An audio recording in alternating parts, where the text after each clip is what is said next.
नमस्कार। तो आज आपका इस चैनल पर फिर स्वागत है। इसका नाम है द ग्रेट एक्सपेरिमेंट। तो आज हम लोग शुरू कर रहे हैं एक नया अध्याय के रूप में। कितना लोग का क्वेश्चन आता है प्राय कि आपका वीडियो में क्या टारगेट रहा। तो टारगेट रूप में मेरा यही रहा है कि इलेक्ट्रॉनिक्स के प्रति लोगों को रुचि बने। इलेक्ट्रॉनिक्स परिपथ एक मैजिक की तरह होता है जिसके द्वारा बहुत सारा कार्य किया जा सकता। तो चलिए आज शुरू करते हैं इस वीडियो में। तो वीडियो में आज हम लोग लाए हैं एक नया प्रोजेक्ट के रूप में लाए हैं एक अलॉट। कहने का मतलब है अलॉट अलॉट करते रहता है कि आपको बतलाते रहता है कि क्या है। जैसे प्राय आपके घरों में गीजर होता है, कभी कभी ऐसा होता है कि स्विच ऑन करके लोग छोड़ देता है और पता ही नहीं रहता है और ऑन ही रह जाता है, कभी कभी 24 घंटा तक ऑन। तो गीजर में ऐसे थर्मोस्टेट लगा रहता है जो कि ज़्यादा हीट होने पर ऑफ हो जाए, लेकिन ऑन ऑफ होने के कारण क्या होता है कि उसके अंदर का जो मेटल का बॉडी है गर्म ज़्यादा होने के कारण पिघलता है और पानी के कारण कार्बन ज़्यादा होता है। कि उसको बचाना होता है ना। तो और बार बार ऑन ऑफ होने के कारण क्या होता है कि उसमें का हीटिंग एलिमेंट जो है नाइक्रोम वायर वो भी ज़्यादा खराब होने का डर रहता है लगातार चलने की वजह से। तो उसके लिए मैंने एक प्रोजेक्ट बनाया है जो जब भी आप जब आप गीजर चालू करिएगा तो उस स्थिति में वो भी ऑन रहेगा और आपको अलर्ट साउंड बताते रहेगा। ठीक है, ऑन ऑफ होते हुए। और जैसे ही आपका गीजर मतलब आपका कार्य हो गया उसके बाद वो अलर्ट साउंड से आप पता चल जाएगा कि हाँ गीजर चालू है, उसके बाद बंद कर दीजिए। तो चलिए आप वीडियो देखते हैं आगे चैनल में। चलिए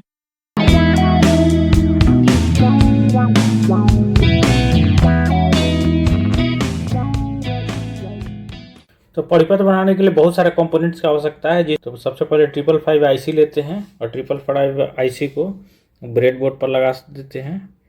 तो आप इस पर भी पीसीबी पर भी लगा सकते हैं। उसके बाद क्या है 4 और 8 सिरा आपस में शॉर्ट कर देंगे। अब देख रहे हैं मैंने तांबा का तार से 4 और 8 सिरा शॉर्ट कर दिया है। उसके बाद 2 और 6 पिन आपस में शॉर्ट करेंगे। 2 और 6 पिन मैंने शॉर्ट कर दिया है, अब देख सकते हैं। उसके बाद क्या करना है 8 और 7 पिन के मध्य एक 10K का रेजिस्टेंस लगाना है। तो मैं यहाँ 8 और 7 पिन के मध्य एक 10K का रेजिस्टेंस लगा देता हूँ। उसके बाद क्या कर रहा है कि 7 और 6 पिन या 2 पिन के मध्य एक 560 किलो ओम का रेजिस्टेंस लगाना है। तो मेरे पास 560 किलो ओम का नहीं था तो मैंने क्या किया है 470 ओम का रेजिस्टेंस लिया। उसके साथ क्या करूँगा कि एक 100 किलो ओम का रेजिस्टेंस सीरीज में जोड़ दूँगा। तो यही मैंने किया है। तो 470 प्लस 100 हो जाएगा, लगभग 570 किलो ओम हो जाएगा। तो यही मैं कर दे रहा हूँ। ये देखिए मैंने यहाँ इसको यहाँ इसे आप देख सकते हैं सर्किट में। यहाँ देखिए ये जा रहा है, इसके सीरीज में होकर 6 नंबर पिन में चला जा रहा है। 7 और 6 के बीच जुट गया, सीरीज में हो गया। अब इसके बाद क्या करना है एक 10 माइक्रोफैराड का कंडेंसर लेना है और उसको क्या करना है 2 और 1 के मध्य लगा देना है। ये ध्यान रखना चाहिए कि 1 नंबर पिन जो रहेगा उसकी ओर माइनस सिरा होना चाहिए, इसका 1 नंबर पिन की ओर। उसके बाद क्या करेंगे एक पेपर कैपेसिटर लेंगे 0.01 या 103 देख सकते हैं, और इसको क्या करेंगे 5 और 1 के मध्य लगाएंगे। तो मैं क्या करता हूँ 5 को लगा देता हूँ और यहाँ से एक वायर लेकर 1 के मध्य जोड़ दूंगा।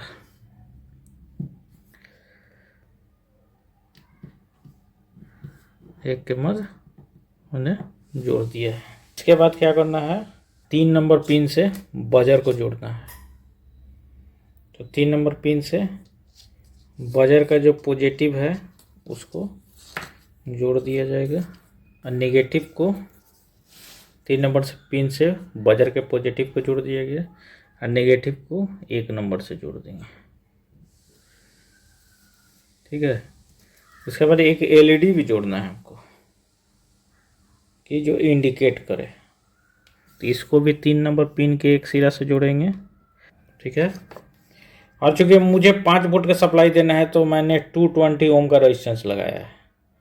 अगर आपको 9 वोल्ट से सप्लाई देना है तो 1K का रेजिस्टेंस लगा सकते हैं। तो ये पॉजिटिव जुड़ गया, नेगेटिव मैंने यहाँ जुड़ा है और यहाँ एक वायर के द्वारा मैं 1 नंबर पिन को जोड़ दूंगा। मैंने मतलब इसके बीच में रेजिस्टेंस लगाकर 1 नंबर पिन से जोड़ दूंगा। तो देखिए जुड़ गया है,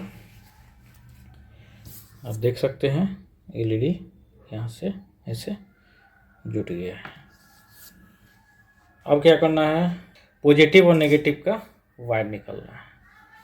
तो नेगेटिव का वायर मैं यहाँ से निकाल लेता हूँ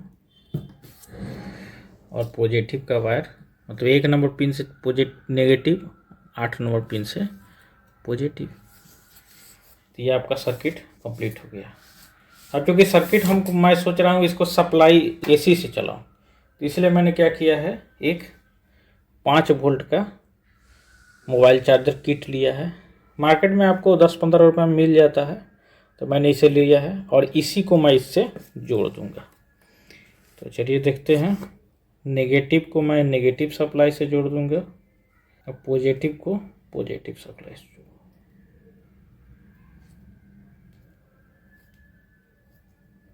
ये हमारा सर्किट तैयार हो चुका है, आप देख सकते हैं। अब मैं केवल इसमें ये लगाऊंगा सप्लाई को, तो क्या होगा कि परिपथ ऑन हो जाएगा। तो चलिए सप्लाई को लगाते हैं। तो आप देख रहे हैं मैंने एक सर्किट बनाया है। सर्किट क्या है, ये कंटिन्यूअस ऑन ऑफ एक तरह का टाइमर है, जिसका प्रयोग आप लोग कोई भी अप्लायंसेज के लिए कर सकते हैं। कहने का मतलब जैसे गीजर होता है, ये सब क्या होता है कि कभी कभी ऑन करके आदमी भूल जाता है, तो उस स्थिति में दिक्कत हो जाता है, ऑन ही रह जाता है। तो उस स्थिति में ये जो सर्किट है आपको अलर्ट करते रहता है। ये लगातार बजेगा नहीं, कुछ रह कर कुछ समय के अंतराल के बाद उसके बाद क्या होगा कि इसका आवाज़ धीरे धीरे आते रहेगा। मैंने ये सर्किट 555 IC से बनाया है, जिसमें 10 माइक्रोफारड का कंडेंसर 2 और 1 पिन के बीच में लगाया है, एक एलईडी लगाया है और एक बजर लगाया है। उसके बाद परिपथ चूँकि 5 वोल्ट से कार्य कर रहा है और इसको एसी सप्लाई से डायरेक्ट जोड़ना है। मैंने देखिए एसी सप्लाई से दिया है, यहाँ ये जोड़ा है। जो इसको संचालित करने के लिए मैंने क्या किया है, एक मोबाइल चार्जर का किट लगा दिया है जो कि 5 वोल्ट सप्लाई देता है।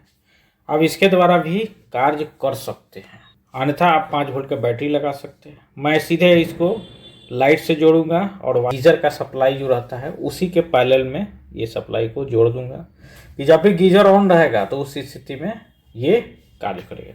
तो चलिए सबसे पहले सर्किट चेक करते हैं। तो चेक करने के पहले हम लोग क्या करते हैं, इसको ऑन करेंगे।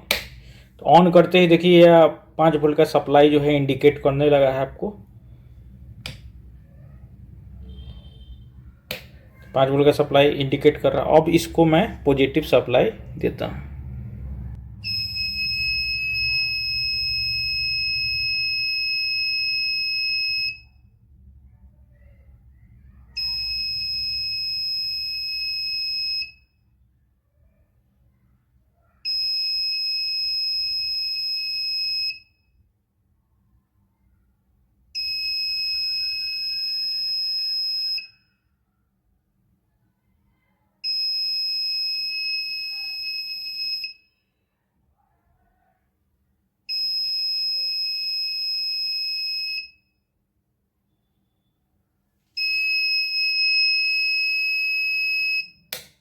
आप देख रहे हैं परिपथ क्या कर रहा है, रह कर कंटिन्यू करके सायरन बज रहा है और इंडिकेट भी कर रहा है। तो जिसके वजह से आपको पता चलेगा कि उपकरण चालू है। उस स्थिति में आप कभी भी ऑफ कर सकते हैं। रात में भी कभी कभी छूट जाता है, प्रायः गीजर के साथ यही होता है। तो उस स्थिति में यह ये रहेगा, लगातार आपको इंडिकेट करते रहेगा बजर के रूप में और इंडिकेशन के रूप में। तो देखा आपने कैसा वीडियो बना है, आप लोग भी ऐसा बनाकर आसानी से पढ़ा सकते हैं। इसमें बहुत कम खर्चा है, हमारे जाने से 50 से 100 रुपया के अंदर ये परिपथ बना सकते हैं। तो चैनल को देखते रहिए, लाइक करिए, शेयर करिए और सब्सक्राइब करिए।